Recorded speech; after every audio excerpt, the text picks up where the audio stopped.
He guys welcome in B learner. तो आज हम एक न्यू टॉपिक पर बात करने वाले हैं जो कि है directive principle of state policy, राज्य के नीति निर्देशक तत्व।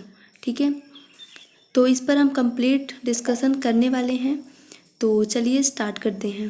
भारतीय संविधान के भाग 4 में राज्य के नीति निर्देशक तत्वों का उल्लेख है। जो हमारा इंडियन कॉन्स्टिट्यूशन है उसके पार्ट 4 में directive principle of state policy descripted है।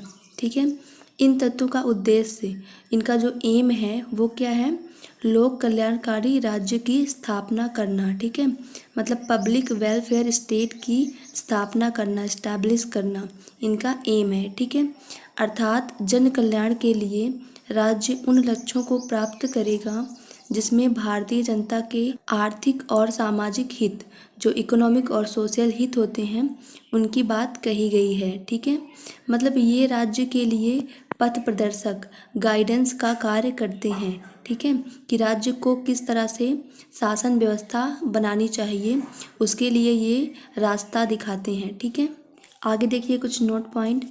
संविधान के अनुच्छेद 37 में आर्टिकल 37 में कहा गया है कि ये तत्व देश के शासन में मूलभूत है। ठीक है, ये जो तत्व हैं ये बहुत बेसिक हैं और कानून बनाने में इन तत्वों का प्रयोग करना राज्य का कर्तव्य होगा। ठीक है, मतलब ये राज्य के लिए क्या है, एक कर्तव्य है। ठीक है, आगे देखिए यहाँ राज्य के लिए कर्तव्य तथा नागरिकों के लिए अधिकार होगा। ठीक है, ये जो तत्व हैं ये स्टेट के लिए, स्टेट गवर्नमेंट के लिए एक कर्तव्य होगी, एक ड्यूटी होगा, तथा जो सिटीजन्स हैं, जो नागरिक हैं, उनके लिए एक राइट होगा। ठीक है, लेकिन मूल अधिकारों की तरह इनका उल्लंघन होने पर, मतलब इनका वोलेशन होने पर हम राज्य के खिलाफ न्यायालय में नहीं जा सकते। तो इससे पहले जब हमने फंडामेंटल राइट्स को पढ़ा था तो उसमें क्या था, अगर उनका कोई उल्लंघन करता है तो हम उसके अगेंस्ट कोर्ट में जा सकते हैं। ठीक है, लेकिन अगर राज्य के जो नीति निर्देशक तत्व हैं हम इसके खिलाफ, अर्थात राज्य के खिलाफ नहीं जा सकते। ठीक है, राज्य के अगेंस्ट नहीं जा सकते। इट मीन्स यह राज्य सरकार की इच्छा है कि वह कब इसे लागू करे। ठीक है, तो आगे देखते हैं, नोट है।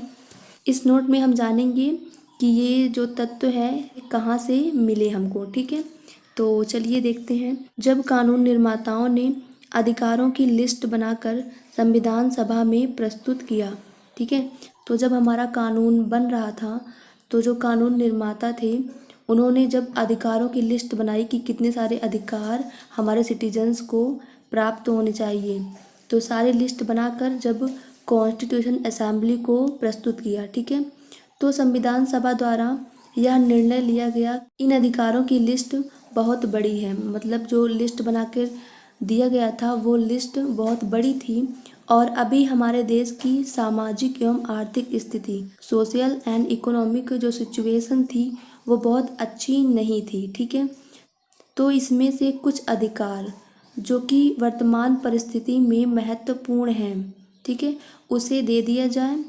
तो उन्होंने सोचा कि जो राइट्स अभी इम्पॉर्टेंट हैं लोगों के लिए, जो राइट्स उन्हें प्राप्त होने चाहिए उनके पूर्ण विकास के लिए, उनके डेवलपमेंट के लिए, वो अभी दे दिए जाएं, और कुछ अधिकार जो कि अभी उतने इम्पॉर्टेंट नहीं हैं क्योंकि अभी हमारे देश में उतनी अच्छी हालत नहीं है, उसे हम बाद में दे सकते हैं। ठीक है, तो आगे देखते हैं क्या है। तो जो शेष अधिकार हैं, संविधान लागू होने के बाद देश की परिस्थिति में सुधार होगा तब राज्य द्वारा धीरे धीरे परिस्थिति को देखते हुए लागू कर दिए जाएंगे। इस प्रकार ये शेष अधिकार ही नीति निर्देशक तत्व थे। ठीक है, तो जो अधिकार हमें प्रोवाइड कर दिए गए थे वो थे हमारे फंडामेंटल राइट्स, ठीक है, जो कि बहुत इम्पोर्टेंट थे। तो जो अधिकार शेष बच गए थे, वही जो शेष अधिकार हैं, ये वही नीति निर्देशक तत्व के रूप में हैं। ठीक है, तो आगे देखते हैं। देखिए, भारतीय संविधान में दिए गए राज्य के नीति निर्देशक तत्वों को 5 भागों में बांटा गया है। ठीक है, इसके 5 डिवीज़न किए गए हैं। ये जो तत्व हैं ये राज्य सरकार को, राज्य को यह बताते हैं कि उन्हें किस तरह से शासन व्यवस्था रखनी चाहिए, किस तरह से कानून निर्माण करना चाहिए जिससे कि देश का विकास हो सके। ठीक है, तो पहला है यहाँ पर सामाजिक विकास संबंधी तत्व, फैक्टर्स ऑफ सोशल डेवलपमेंट। तो उन्हें यह बताने का कार्य करते हैं कि वो किस तरह से कानून बनाएं कि वहाँ पर सामाजिक विकास, समाज का विकास हो सके। ठीक है, ये तो फर्स्ट है यहाँ पर जन स्वास्थ्य का उच्च स्थान। ठीक है, देखिए एक राष्ट्र का, एक समाज का डेवलपमेंट तभी हो सकता है जब उस समाज के जो लोग हैं वो स्वस्थ, इट मीन्स हेल्दी होंगे। ठीक है, क्योंकि जब लोग ही स्वस्थ नहीं रहेंगे, वो अपना ही विकास नहीं कर सकते, तो वो समाज का विकास क्या करेंगे।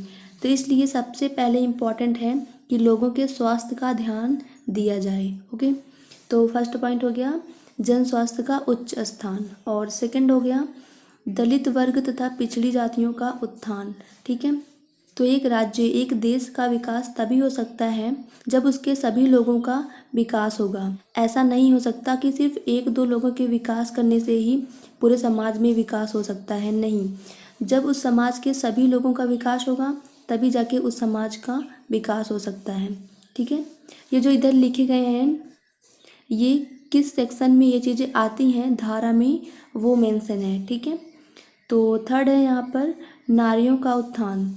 तो एक देश का विकास तभी होगा जब वहाँ के सभी लोगों का विकास होगा। ठीक है, एंड फोर है बालकों एवं युवकों का संरक्षण।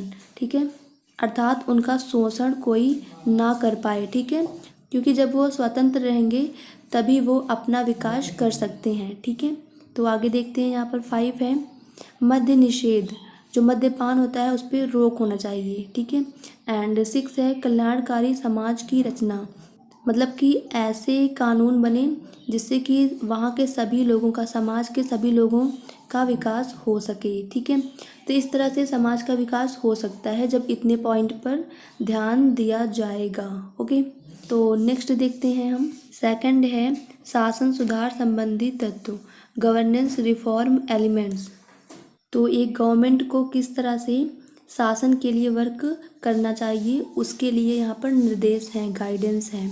ठीक है, तो देखते हैं यहाँ पर फर्स्ट है एक ही आचार संहिता, जो नागरिक नियम होते हैं, नागरिक नियम संहिता मतलब यूनिफॉर्म सिविल कोड होना चाहिए। ठीक है, चाहे जिस प्रकार के व्यक्ति हों उन सभी पर एक ही तरह के नियम फॉलो होने चाहिए। ठीक है, इसका मतलब चाहे रिच पर्सन हो या फिर पुअर पर्सन हो, उन सभी के लिए एक ही नियम होने चाहिए। ठीक है, एंड सेकंड है यहाँ पर ग्राम पंचायतों का संगठन, ऑर्गेनाइजेशन ऑफ ग्राम पंचायत। तो आपको पता होगा इंडिया में बहुत सारे विलेजेस पाए जाते हैं, तो वहाँ पर ग्राम पंचायतों का संगठन होना चाहिए ताकि विलेजेस का, गाँव का अच्छे से डेवलपमेंट हो सके। ओके, एंड थर्ड है न्याय विभाग से कार्यपालिका की पृथकता। ठीक है, इसका मतलब है स्वतंत्र न्यायपालिका, जो जुडिशरी है वो फ्री होनी चाहिए। ठीक है, एग्जीक्यूटिव से। इसका मतलब है कि जो न्यायपालिका है वो कार्यपालिका के अंडर में कार्य ना करे। ठीक है, वो सिर्फ लोगों को न्याय प्रोवाइड करे। ठीक है, तो इस तरह से शासन में सुधार हो सकता है। एंड नेक्स्ट देखते हैं आर्थिक विकास संबंधी तत्व, एलिमेंट्स ऑफ इकोनॉमिक डेवलपमेंट। अब देखते हैं इसमें क्या है आगे। तो ये राज्य के लिए निर्देश हैं कि हम अपनी इकोनॉमी को कैसे इम्प्रूव कर सकते हैं। तो फर्स्ट है यहाँ पर बेकारी के अंत का प्रयास, एफर्ट्स ऑफ एंड अनएम्प्लॉयमेंट। तो जो अनएम्प्लॉयमेंट है ये सबसे बड़ा रीज़न होता है आर्थिक मंदी का। ठीक है, तो राज्य को ऐसा प्रयास करना चाहिए, ऐसी चीज़ें प्रोवाइड करनी चाहिए जिससे कि उन्हें अधिक से अधिक रोजगार मिल सके। ठीक है, एंड सेकंड है यहाँ पर संपत्ति का समान वितरण, योग्यता के आधार पर, उनके पास कितना कुछ है और कितना नहीं है उसके आधार पर उनको संपत्ति देनी चाहिए एक राज्य को। ठीक है, जैसे जिसके पास बहुत अधिक है तो उसको अधिक से अधिक देने की आवश्यकता नहीं है, तो उसकी योग्यता के आधार पर उसको मिलना चाहिए। ठीक है, जिससे कि उसका विकास हो सके और वो भी अपने समाज का विकास कर सके। एंड नेक्स्ट देखते हैं यहाँ पर उत्पादन के साधनों का समान वितरण, तो जो हमारे मीन्स ऑफ प्रोडक्शन होती हैं उसका भी समान वितरण होना चाहिए, ठीक है। लोगों में किसी को कम या फिर किसी को ज़्यादा नहीं मिलना चाहिए, सभी को बराबर हक मिलना चाहिए, ओके। एंड 4 है श्रमिकों का संरक्षण। तो आपको पता होगा इंडिया में क्या है, कृषि है, एग्रीकल्चर है। तो अगर यहाँ पर श्रमिक ही सुरक्षित नहीं रहेंगे तो यहाँ का विकास डेवलपमेंट कैसे हो सकता है। इसलिए सबसे इम्पॉर्टेंट है कि यहाँ पर श्रमिकों का जो लेबर्स हैं उनको प्रोटेक्शन मिले, ठीक है। एंड 5 है पशु तथा कृषि सुधार का प्रयत्न, ठीक है।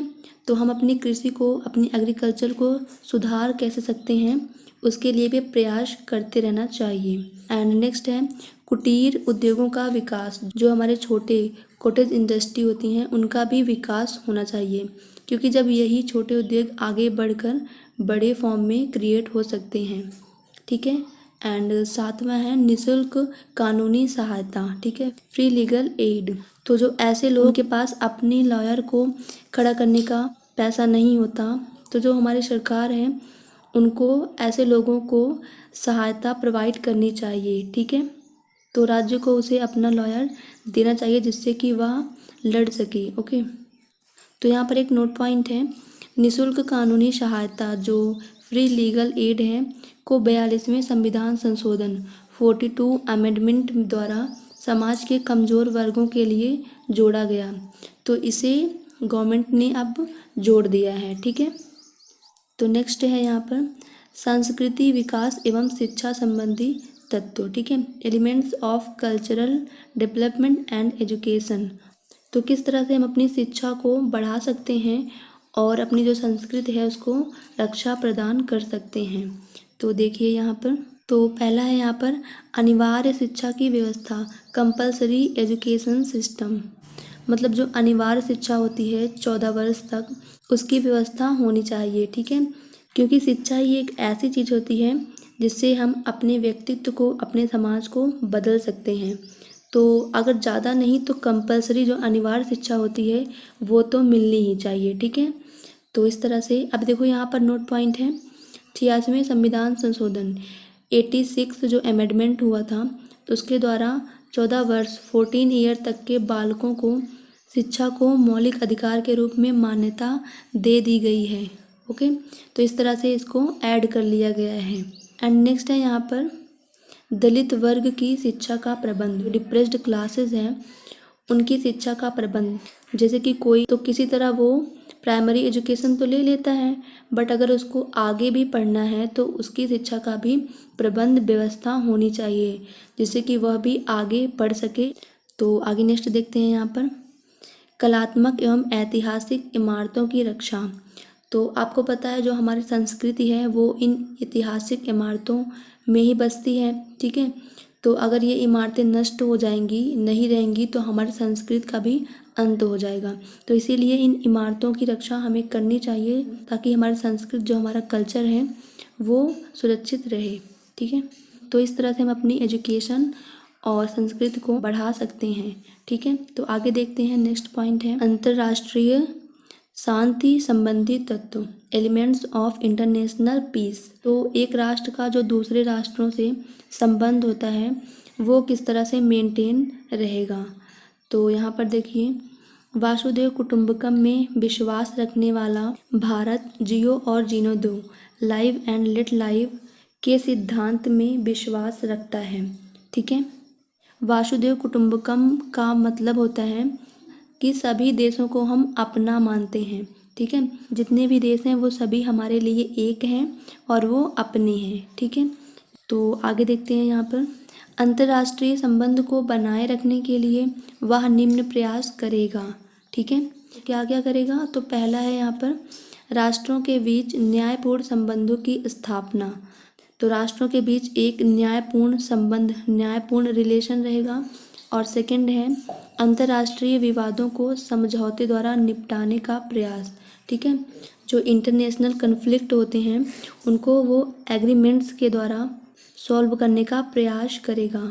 ये सब एक स्टेट गवर्नमेंट के लिए निर्देश हैं, ठीक है, कि वो कैसे अपने यहाँ इंटरनेशनल पीस मेंटेन कर सकता है। तो आपको यहाँ एक नोट पॉइंट और बता देते हैं, ये जो नीति निर्देशक तत्व है, ये जो directive principle of state policy है, ये सिर्फ 2 देशों में ही मान्य है। कौन कौन से? एक इंडिया में और एक आयरलैंड में। इन्हीं दोनों देशों में ये तत्व माने जाते हैं, बाकी किसी भी देश में ये तत्व नहीं है। तो इस तरह से ये था आज का प्यारा सा डिस्कशन। आई होप आपको अच्छे से अंडरस्टैंड हुआ होगा। तो थैंक्स फॉर वॉचिंग।